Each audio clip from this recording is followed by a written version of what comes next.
नमस्कार स्टूडेंट, मैं हूं ज्योति चौहान। स्वागत करती हूं आपका अपने YouTube चैनल आर्ट ज्ञान कला में।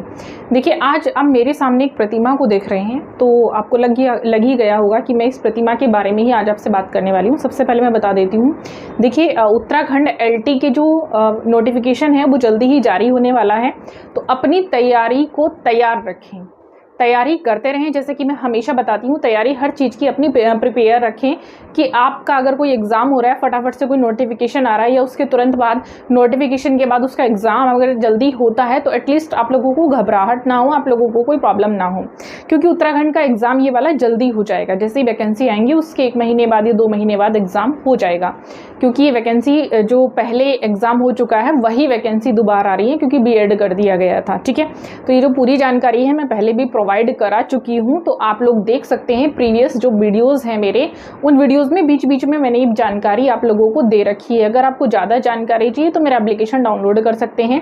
कोर्स रिलेटेड, बैच रिलेटेड जो भी क्वेरीज है आप लोग मेरा एप्लीकेशन डाउनलोड कर सकते हैं। अब देखिए, मैंने अभी तक आप लोगों को बौद्ध प्रतिमाओं के बारे में पढ़ाया था, बट आज मैं पढ़ाने जा रही हूँ आपको एक जैन धर्म की महावीर की प्रतिमा के बारे में।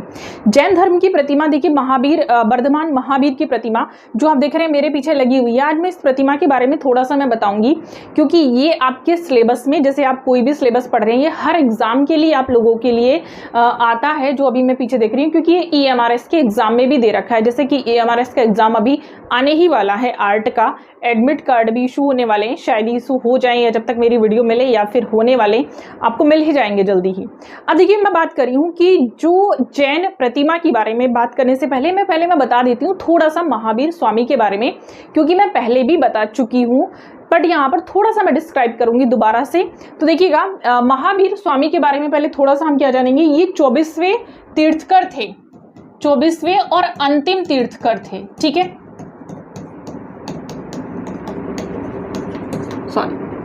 इनका जन्म कुंडग्राम में हुआ था।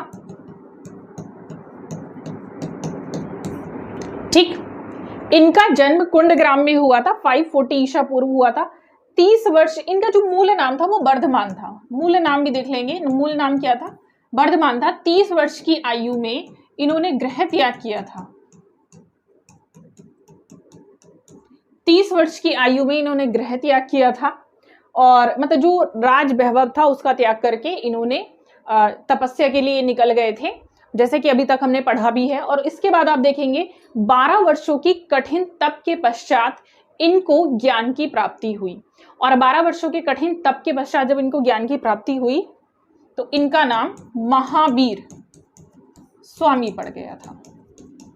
ठीक है, क्योंकि बचपन का नाम इनका वर्धमान था, जो कि आपके सामने एक प्रतिमा है अभी आप देख रहे हैं। मैं इस प्रतिमा से आपको कुछ आज जानकारी दूंगी कि आखिर ये जो प्रतिमा है ये क्या है, इनके बारे में हम कहाँ से शुरुआत हुई थी, उन प्रतिमा के बारे में जानेंगे। ये चीज़ें मैं पहले भी पढ़ा चुकी हूँ, डिस्क्राइब कर चुकी हूँ पहले भी वीडियो में, तो इसको मुझे बहुत ज़्यादा डिटेल में समझाने की जरूरत नहीं है। इसके आगे का कुछ नेक्स्ट पार्ट है जैन प्रतिमाओं के बारे में, वो मैं आगे के वीडियो में आपको लेकर आऊंगी। फिलहाल अभी हम पढ़ लेते हैं। देखेंगे ये जैन प्रतिमा, देखिए अगर हम बात करें तो गुप्त काल की बात करते हैं। गुप्त काल की अगर हम बात करते हैं तो जैसे गुप्त काल में मंदिरों का निर्माण काफी हुआ था, गुप्त काल में अनेक जैन प्रतिमाएं भी गढ़ी गई थी, और ये प्रतिमाएं आपको उदयगिरी, विदिशा, मथुरा, चौसा ऐसे स्थानों से प्राप्त, आदि ऐसे बहुत सारे स्थान हैं जिनसे ये प्राप्त हो सकती हैं। जैन तीर्थकरों की जो मूर्तियां थी वो कुषाण काल में ही बननी शुरू हो चुकी थी, लेकिन गुप्त काल में हमें काफी जैन तीर्थकरों की मूर्तियां प्राप्त होती हैं। देखिए, अगर हम बात करें तो इस समय जो ये जैन प्रतिमाएं हैं आप मेरे सामने देख रहे हैं, जैसे एक जैन प्रतिमा आप देख रहे हैं मेरे सामने, तो इस समय अगर हम देखें तो इनके आसन में जो है एक विशेष सजावट दिखाई देती है। ठीक है, दूसरी बात हम करते हैं, इनका जो शरीर है पूरा वो न्यूड दिखाया जाता है। दोनों आप हाथ देख रहे हैं, हाथ को एक हाथ के ऊपर रखे हुए इस प्रकार से दर्शाया जाता था। तो ये जैन प्रतिमाओं की विशेषता होती थी, और ये जो प्रतिमा है ये 5वीं शती की है। इन प्रतिमाओं, ये जो प्रतिमा हमें जो जैन धर्म की जो प्रतिमाएं मिलती हैं वो 5वीं शती ईस्वी की मिलती है। मोस्टली जो प्रतिमाएं हमें मिलती हैं वो 5वीं शती ईस्वी की प्रतिमाएं हमें प्राप्त होती हैं। इसमें महावीर को देखेंगे, दोनों हाथों, एक हाथ के ऊपर, मतलब जो दोनों हाथ हैं वो एक के ऊपर एक रख के आसन में बैठे हुए इनको दिखाया गया है, न्यूड प्रतिमा के रूप में इनको दिखाया गया है। ये जो प्रतिमा है इस समय राज्य संग्रहालय लखनऊ में सुरक्षित है। ये प्रतिमा राज्य संग्रहालय लखनऊ में सुरक्षित है। इस प्रतिमा के बारे में पूछा जाता है, स्पेशली मैं कहूंगी ये प्रतिमा देखेंगे EMRS के सिलेबस में दे रखा है, 1 नंबर का क्वेश्चन यहां से आप लोगों का पक्का है जो आएगा, ठीक है। तो इस प्रतिमा को देख लेंगे। लेकिन अब देखिए, मैंने आपको बताया था कि कुषाण काल से मूर्तियां बननी शुरू हो चुकी थी, लेकिन ये जो प्रतिमा आप मेरे सामने देख रहे हैं, तो ये प्रतिमा एक्चुअल में किस काल की? तो कुषाण काल की नहीं है, ये प्रतिमा आपकी है गुप्त काल की। अगर पूछा जाए ये प्रतिमा किस काल की है, तो ये प्रतिमा गुप्त काल की है। जो महावीर स्वामी की प्रतिमा हम देख रहे हैं इस तरीके से रखी हुई है, ये गुप्त काल की प्रतिमा है, ठीक है। तो ये प्रतिमा आज आप लोगों ने देख ली। इसके बारे में फिर से मैं एक बार रिवाइज कर देती हूँ। ये प्रतिमा सबसे मेन है, 5वीं शती ईस्वी की है, गुप्तकालीन प्रतिमा है। कहां पर सुरक्षित है? राज्य संग्रहालय लखनऊ में सुरक्षित है, ठीक है। अब देखिएगा, इनकी मृत्यु पावापुरी में हुई थी, ठीक है। चलिए मैं यहां लिख देती हूँ, इनकी मृत्यु पावापुरी में हुई थी। देखिए, महावीर स्वामी का प्रतीक चिन्ह, इनसे ज्यादा तो नहीं आता, इनका प्रतीक चिन्ह मैं बता देती हूँ क्या है। इनका प्रतीक चिन्ह सिंह को प्रदर्शित करते हैं।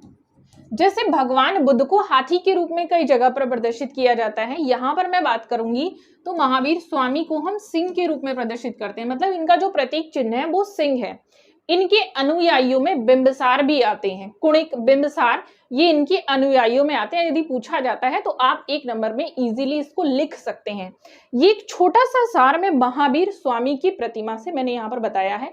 ध्यान रखेंगे ये गुप्तकालीन प्रतिमा है, क्योंकि गुप्त काल में वैसे अगर देखा जाए तो जैन धर्म की अनेक प्रतिमाओं को गढ़ा गया है, तो ये हमें अलग अलग स्थानों से प्राप्त होती हैं। फिलहाल जिस प्रतिमा की मैं बात कर रही हूँ, तो ये जो प्रतिमा है, ये तो वैसे मैंने मंदिर की दिखाई है, बट ये जो है इसी तरीके की होती है प्रतिमा। और ये प्रतिमा आप देखेंगे, यहाँ पर आसन में इनके एक विशेषता थी, ये आसन इनका अलंकृत होता है पूरा।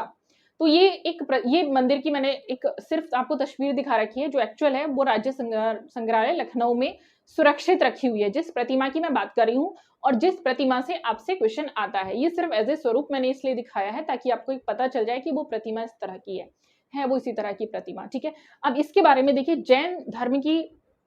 जैन तीर्थंकरों की अन्य जानकारी, क्योंकि यूपी टीजीटी में काफी डिटेल से आता है, तो 1 नंबर का तो यहाँ से आपका कंफर्मली हो चुका है। आगे जैन धर्म से, जैन तीर्थंकरों से संबंधित जो क्वेश्चन आएगा वो नेक्स्ट वीडियो में देखेंगे। तो ये वीडियो आप आगे जो इसका सेकंड पार्ट है वो अभी मैं अपलोड करूंगी नेक्स्ट वीडियो में। तो तब तक के लिए आप इसको देखते रहेंगे, लाइक करेंगे, शेयर करेंगे एंड सब्सक्राइब।